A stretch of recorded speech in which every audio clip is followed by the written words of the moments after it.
Olá, começa agora o Contraplano, que tem como objetivo levar cultura e informação para dentro da sua casa.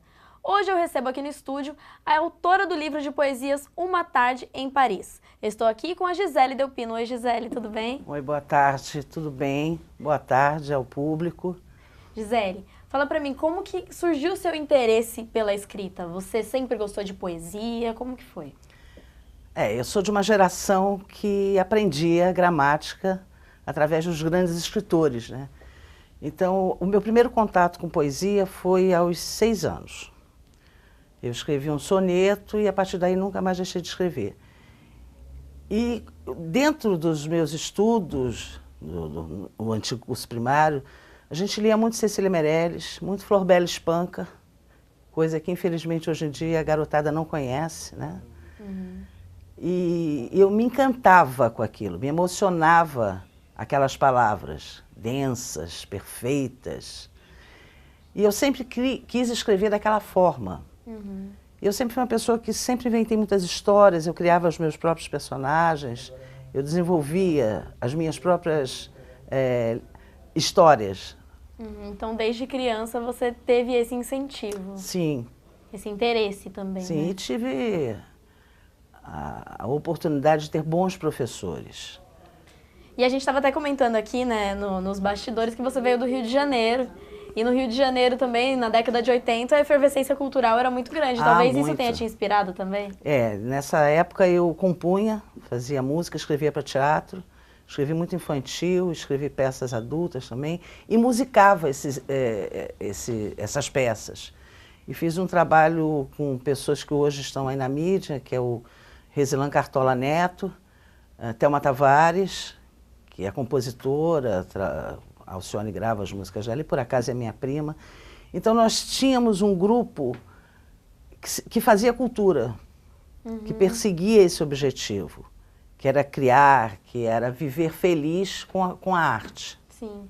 Então me conta, você é escritora, compositora, você escreve peças teatrais, roteiros, como que você transita por todos esses estilos?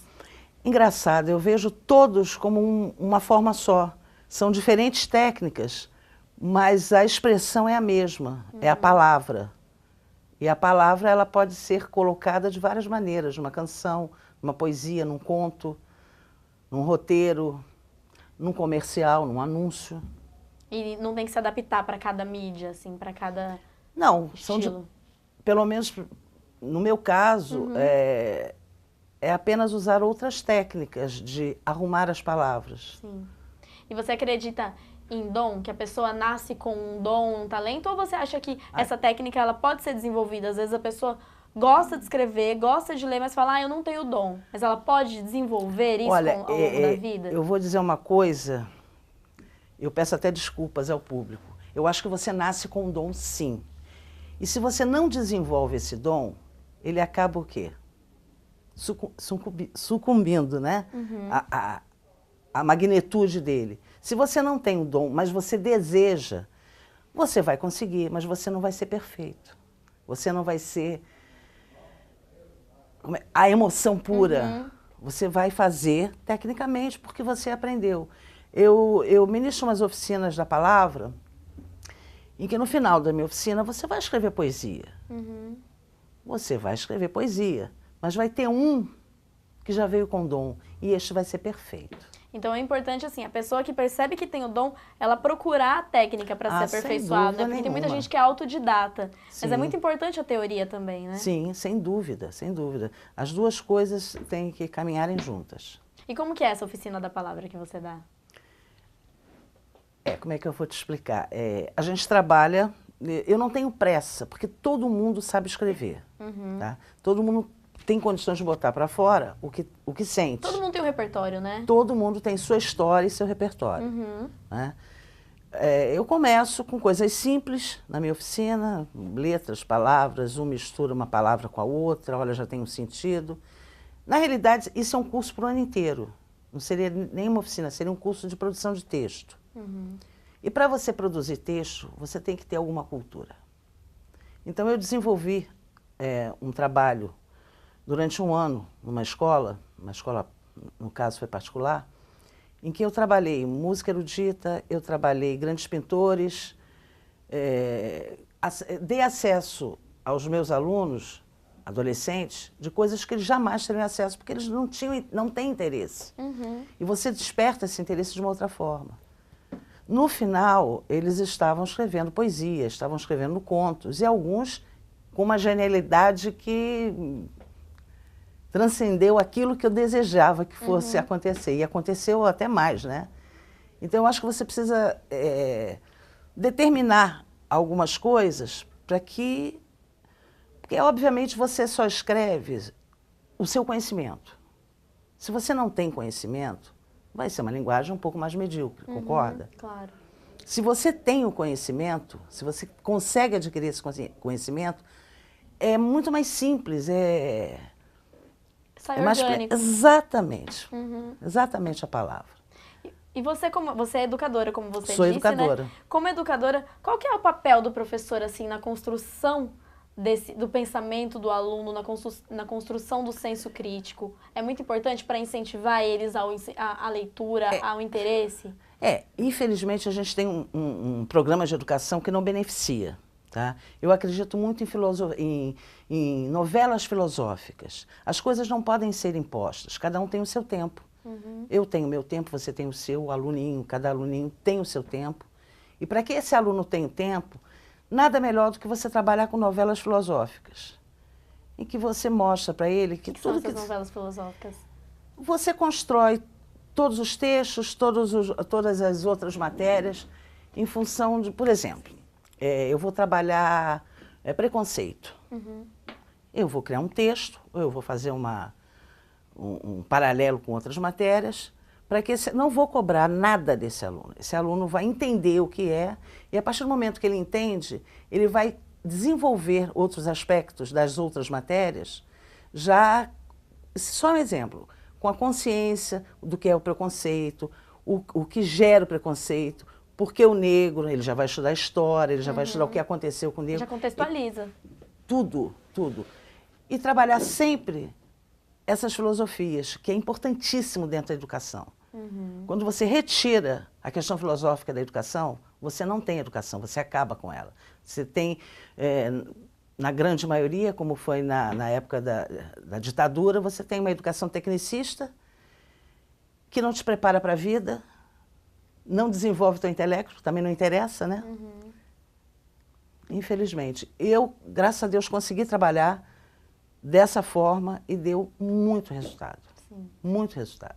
Então, já entrando, pegando um gancho daí, qual que é a sua opinião sobre essa polêmica que estava cercando a gente agora há alguns meses, sobre tirar da reforma curricular a obrigatoriedade de ensinar artes e filosofia no currículo escolar? Olha, eu não sei nem se eu devo expressar o que eu penso.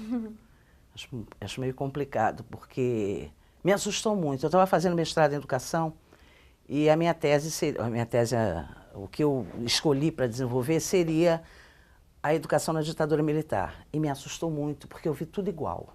Sim. Eu falei, então, eu vou até parar o meu curso, porque eu não tenho mais o que dizer. Porque é exatamente isso, voltar a uma educação tecnicista, tirar o pensamento, tirar a filosofia, a sociologia. Agora dizem que não vão tirar. Vamos esperar, Mas né? o pensamento inicial seria talvez condicionar, né, os alunos a seguirem os pensamentos que é imposto, né? Sem dúvida. Para que você quer pessoas que pensam? Isso... a gente ainda continua vivendo aquela época em que você só tem que fazer o que eu mando. Quem pensa é a elite. Isso é um grande erro. E a elite continua achando, a nossa elite de hoje, que pensa. E essa elite não pensa. Só a elite acima dela. Sim. Então, voltando ao tema que a gente estava conversando, que você escrevia também composições, escreve ainda, né? Com os gêneros de MPB, marchinhas de carnaval. Tem algum tema que você tem mais familiaridade? Eu gosto de MPB. Você já ganhou prêmios, né? Já ganhei festivais. E, inclusive, até com poesia também, quando eu era criança. Teve um concurso no Jornal do Brasil do Rio de Janeiro e uma professora, que era amiga da minha família também, escreveu uma poesia que eu fiz pela morte de Cecília Meirelles. e eu ganhei. Eu tinha 8 anos. Aí a gente já vê o talento. E isso, eu fui muito incentivada a continuar a fazer isso. E eu fui uma criança que nunca gostei de brincar. Aprendi a ler cedo. O que seria mais prazeroso uma pessoa que sabe ler? Ler as suas histórias, né? E viajar nelas. Então, não havia necessidade do brinquedo físico. E você teve a oportunidade de ter bons educadores para te incentivar também. Com certeza. Estudei em bons colégios. Na época, eu estudei no Colégio Pedro II, que é um colégio ainda considerado um bom colégio no Rio de Janeiro, e que formou pessoas aí bastante famosas também. E entre os roteiros que você escreveu, que você estava comentando antes, que você também escreve roteiros, você também já escreveu roteiros para programas de humor na televisão. O que você achou dessa experiência? Eu acho que a sátira, o deboche, quando ele é feito de uma maneira inteligente, é fantástico.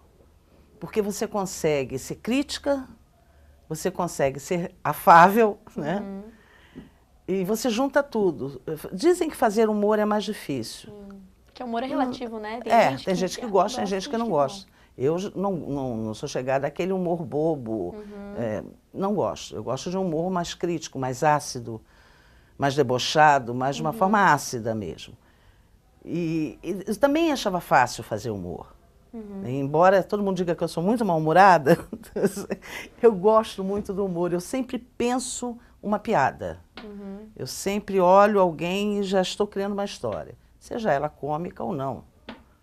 Os humoristas geralmente são bem inteligentes, assim, né? Porque para formular algo, né, que você possa tirar o riso de alguém, você precisa ser inteligente, né? Acredito que sim. Vou afirmar. O Pablo Neruda, ele falava que para você escrever, né, você precisa começar com uma letra maiúscula e finalizar com um ponto final, e entre esse caminho você escrever alguma coisa. Para você, a leitura, a escrita é algo estressante ou é algo que te relaxa? Não, seria até contraditório. A escrita, para mim, é extremamente prazerosa. Eu só vou fazer um parênteses em relação à sua citação. Eu começo com uma letra maiúscula, mas eu não termino com ponto. Eu sempre uso 3 pontos, que é uma forma de mostrar que há uma continuidade. Que a vida sempre está em transformação. Sempre. E qual que é a importância da gente conhecer, né? Por exemplo, para você que escreve, para você estudar o repertório de outros artistas também? São sempre inspiradores.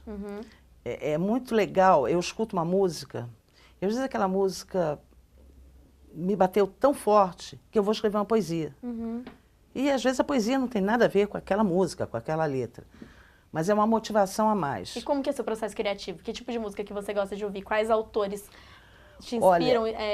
Quais músicas te inspiram ou quais escritores te inspiram? Eu sou, até hoje, apaixonada e leio constantemente Flor Bela Espanca. Leio constantemente Fernando Pessoa e Cecília Meirelles. Mas descobri uns outros aí, obviamente, no caminho, que é a Silvia Plath, que tem me dado muito prazer em ler. E descobri agora um português chamado Pedro Abrunhosa. Maria Bethânia já gravou, inclusive, uma música dele. Eu acho que este homem é muito mais poeta do que compositor. Tenha a oportunidade de entrar no YouTube e colocar lá Pedro Abrunhosa. Você vai ver as letras deste homem. É de uma poesia, de uma sensibilidade... Português? Português. Nós temos poetas portugueses maravilhosos. Flor Bela, Pessoa e outros mais. Ele é novo, ele está aí na mídia ainda, mas é perfeito, ele é perfeito. E ele tem me emocionado muito. Então ele te ajuda, né? Te inspira a criar, talvez. Eu nem diria isso, é o meu lazer. É a minha hora de lazer. É o prazer que eu tenho de ler coisas boas de outras pessoas. Gisele, agora vamos falar do seu livro, Uma Tarde em Paris, você escreveu.